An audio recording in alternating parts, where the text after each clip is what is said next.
Okay. So our today's topic will be liquid state of matter. So do you have any idea about the properties of a liquid? Properties of a liquid? Anyone have any idea?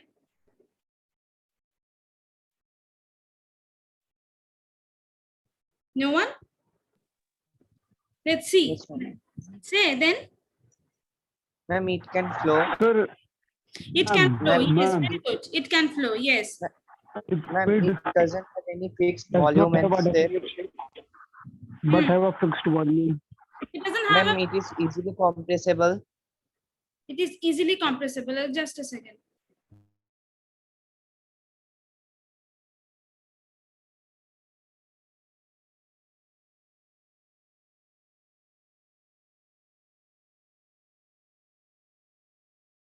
So properties of liquid. What is the first point? A liquid has no definite shape and takes up the shape of the container in which it is kept. First one. Second, a liquid has a definite volume due to weaker intermolecular force of attraction than solids. Okay, and they can flow from a higher level to lower level. That means they can flow. That means they are fluid. Gases are also fluid, but they can flow. Next, they can flow from and liquid is compressible due to large distance between the neighboring molecules and then solid, but lesser than gas. Yes, liquid can be compressed, but they are not as compressible as gas, because see, if we see this, suppose these are the three beaker. Here one solid is present, so solid particles are very tightly packed. Whereas if we see in case of liquid particles are not that tightly packed. They are like this. And in case of gaseous substance are remain far away from each other. So this is for solid, liquid, and gas. So that's why they are compressible. Liquid can be compressed easily. Okay. They have lower density. Yes, they have lower density than that of solid, but higher than that of gas. And a liquid can diffuse into another liquid due to the fact that molecules move faster in a liquid state than but it is slower as compared to the gases. Yes, diffusion can also take place in case of liquid, because there is a intermolecular space is available there. That's why diffusion can take place very easily in liquid, but it is not as much faster as it is take place in gas. So these are the main properties. Okay, understood? You have learned it in class 9. Yes, ma'am. Now, next thing what we have to do, that is evaporation. Next topic, that is evaporation. Can you say what is evaporation? Can you say anyone? Ma'am, Turning of water into water vapor transform below the into boiling gaseous state temperature. below the boiling point. Below the boiling point. Yes, that means at room temperature. So we can say the process of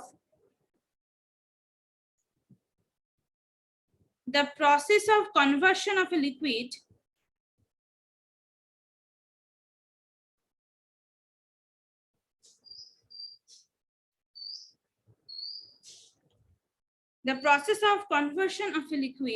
into its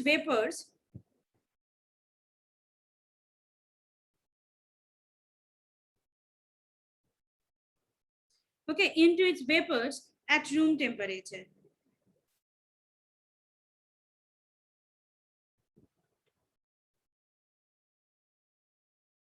Okay, the process of conversion of a liquid into its vapors at room temperature is known as evaporation.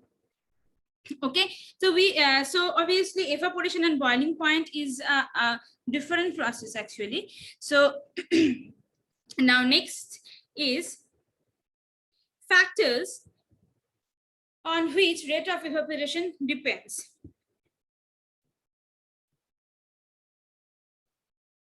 Factors on which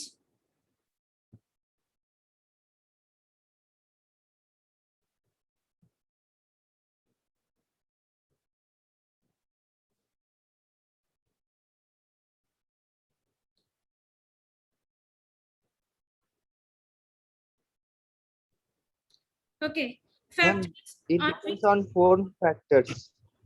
yes, say the factors are Ma'am, wind, temperature, humidity, and strength of intermolecular force. Now a slight change over here from class 9. That is okay, ma'am. strength of intermolecular force.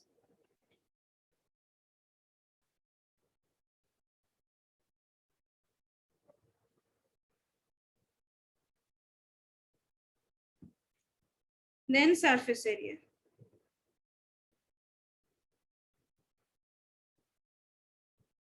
Okay, so wind, temperature, so strength of intermolecular force, surface area. So if I consider temperature, okay, so if temperature increases, rate of evaporation increases or decreases? Rate of evaporation increases because if we Ma'am, increase you the are not temperature. audible properly. So if we increase the temperature, okay, the kinetic energy of the molecule increases, and as the kinetic energy of the molecule increases, rate of evaporation obviously increases. Okay, rate of evaporation obviously increases. Now, next is strength of intermolecular forces. So strength of intermolecular forces if increases, so if we say strength of intermolecular forces, strength of intermolecular forces.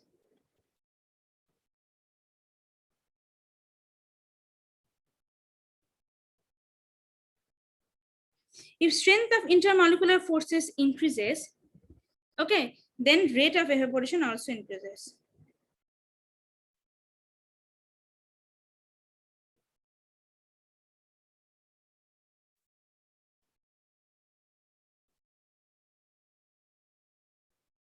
Okay, if strength of intermolecular forces increases, rate of evaporation also increases.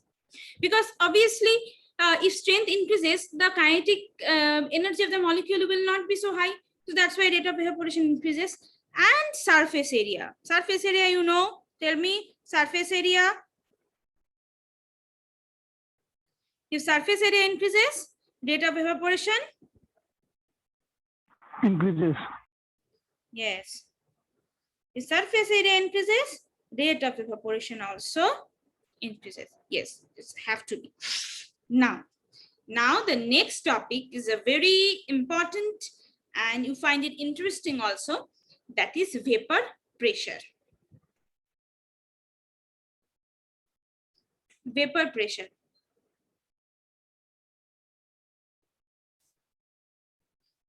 Very interesting and you can say it's very important also. Very, very much important. So suppose I am taking 2 containers.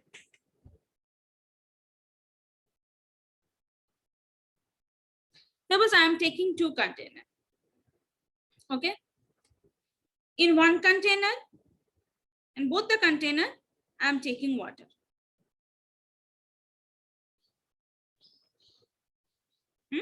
Okay.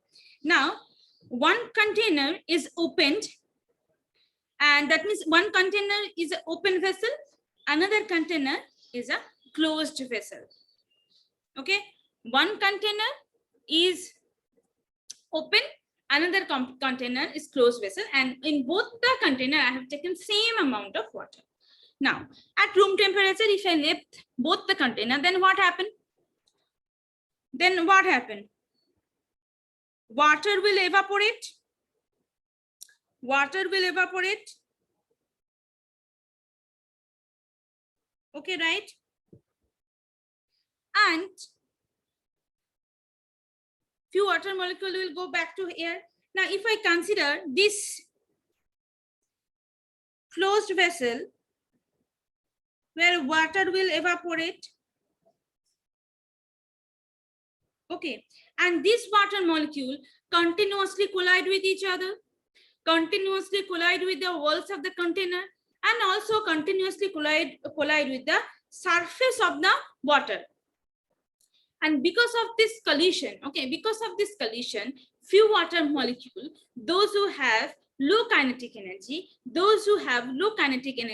will be captured by the intermolecular force of attraction of the surface of the liquid, and the vapor molecule come against back to form the liquid. Okay, the vapor molecule come again, goes to the liquid state.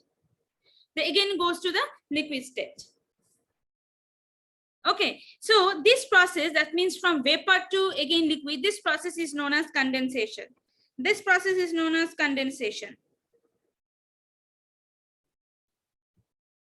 Okay, now at the beginning of the time, the rate of evaporation or rate of vaporization, you can say,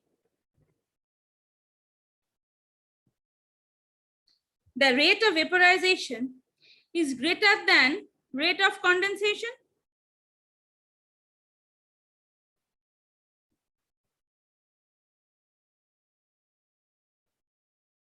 Rate of vaporization will be greater than rate of condensation, because at the first, at the beginning, very few water molecules are present, as very few water molecules are present, okay, so rate of vaporization is much more than the rate of condensation. But at a time came, when rate of vaporization become equals to the rate of condensation. A time came when both the rate becomes same. That means the number of molecule vaporize and the number of molecule condense being same. Okay, number of molecule vaporize and number of molecule condense being same. Both are remain same. Okay, so that state is known as dynamic equilibrium.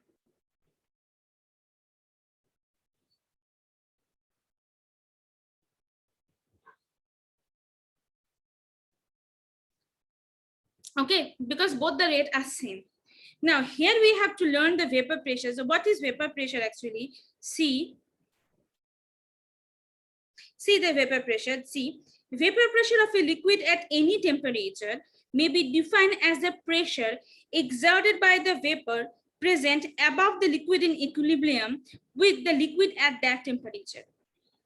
And that means the pressure exerted by the vapor, okay, when the liquid vapor are in equilibrium at a particular temperature is known as vapor pressure. Understood what is vapor pressure? Yes, ma'am. Okay, now next is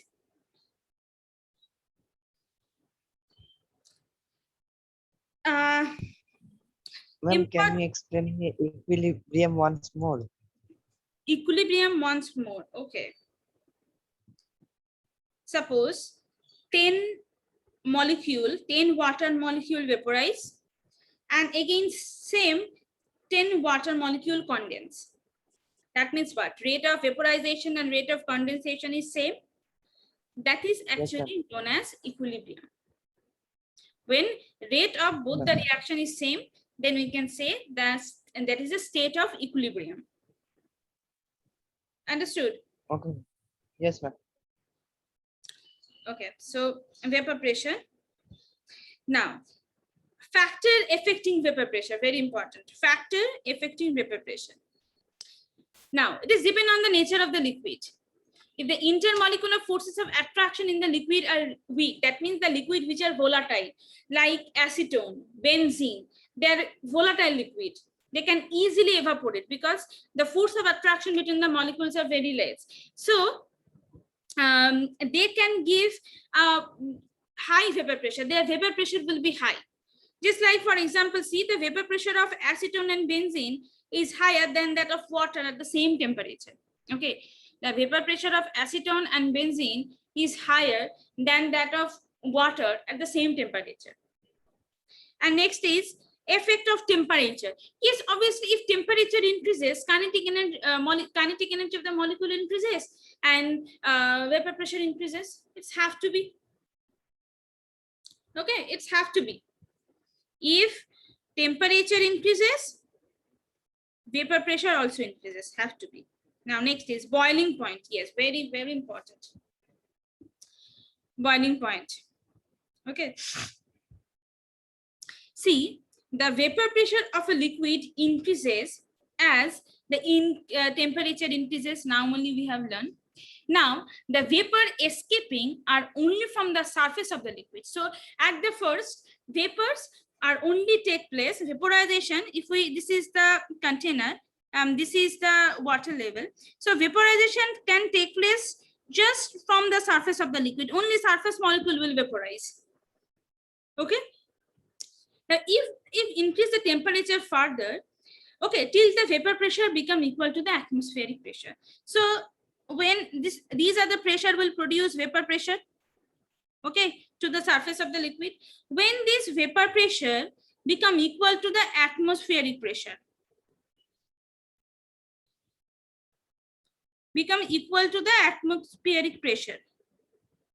okay, when this vapor pressure become equal to the atmospheric pressure, then what happened? The vaporization can take place from the bulk of the liquid. That means the lower molecules also will vaporize them. The lower water molecules will vaporize now. Okay, so see, the vapor in the form of bubble from below the surface start rising to the surface and escape into the temperature at which this is happened. That means now the vaporizations take place from the bulk of the liquid. When vapor pressure become equals to the atmospheric pressure, then the vaporizations take place from the bulk of the liquid. That is actually known as boiling point of a liquid. That is known as boiling point of a liquid. So boiling point of a liquid is defined as the temperature at which vapor pressure of the liquid becomes equals to the external pressure. Okay, so boiling point of a liquid is what? Boiling point of a liquid is defined as the temperature at which vapor pressure of the liquid becomes equals to the external pressure. And boiling points are actually two types, normal and standard. So what is normal boiling point? Well, when the external pressure is normal atmospheric pressure, the boiling point is normal boiling point. Okay, when the external pressure is a normal atmospheric pressure, then that is known as normal boiling point. But when the external pressure becomes equals to 1 bar, see, when the external pressure become equals to 1 bar, okay, when the external pressure become equals to 1 bar, just a second, I need to share it again.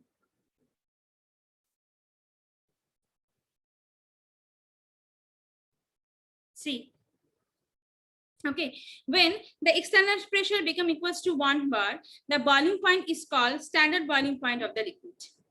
Now, the standard boiling point of the liquid is slightly less than the normal boiling point because 1 bar is slightly less than 1 atmospheric pressure. 1 bar is slightly less than 1 atmospheric pressure. Okay. Clear? What is standard boiling point and what is normal boiling point? Normal boiling point means when external pressure and atmospheric pressure are same, normal atmospheric pressure. But when we are considering atmospheric pressure, which is equals to 1 bar, that is known as standard boiling point. Clear? Yes, ma'am. Now, an application of effect of external pressure on boiling point, it is very, very important actually. The external pressure, if the external pressure is higher, then more heat will be required to make the vapor pressure equal to the external pressure. Okay? Hence, higher will be the boiling point. Yes, obviously, if the external pressure is high, then that means we have to heat the liquid more. That means if we heat the liquid more, more vapor will generate. it will give more vapor pressure. And at a time came when vapor pressure and external pressure becomes same. So that's why boiling point of the liquid will be higher if vapor pressure is high. And second, C, if the external pressure is decreased, the boiling point lower. Yes, obviously, if the external pressure is low, then we have to heat the liquid less. We have to supply the temperature to the liquid is less. That means very less amount of vapor is generated, then the vapor pressure and atmospheric pressure will become same and boiling will start. This is the reason that a liquid at lower temperature on the top of the mountain boils in a lower temperature than on the seashore. That means, suppose in Siliguri, we boil water at 100 degrees centigrade. But if we go to Darjeeling, the water will not boil at 100 degrees centigrade. Suppose water will boil over there at 97 degrees centigrade. Because external pressure is less over there. Okay, so that's why in the hill area, okay, pressure cooker is essential for cooking food. Pressure cooker become essential for cooking food. Okay. And application, you can say that it is used for purifying the unstable liquids by distillation under reduced pressure. Then also we can do. Okay. Now next is heat of vaporization. When the liquid starts boiling, if extra heat is supplied to the liquid, it is used up not in increasing the temperature of the liquid, but to overcome the intermolecular forces of attraction. Okay. Existing in the liquid and thus changing in the liquid into vapor, hence the temperature remains constant till the whole of the liquid changes into vapor. The amount of heat required to change 1 mole of the liquid into its vapor at its boiling point is called heat of vaporization of the liquid. Okay. The amount of heat required to change 1 mole of the liquid into vapor at the boiling point is known as heat of vaporization of the liquid. And greater the intermolecular forces of attraction present in the liquid, greater is the heat of vaporization and higher is the boiling point. Clear? Till this much? Yes, ma'am. If you have any confusion, you can ask.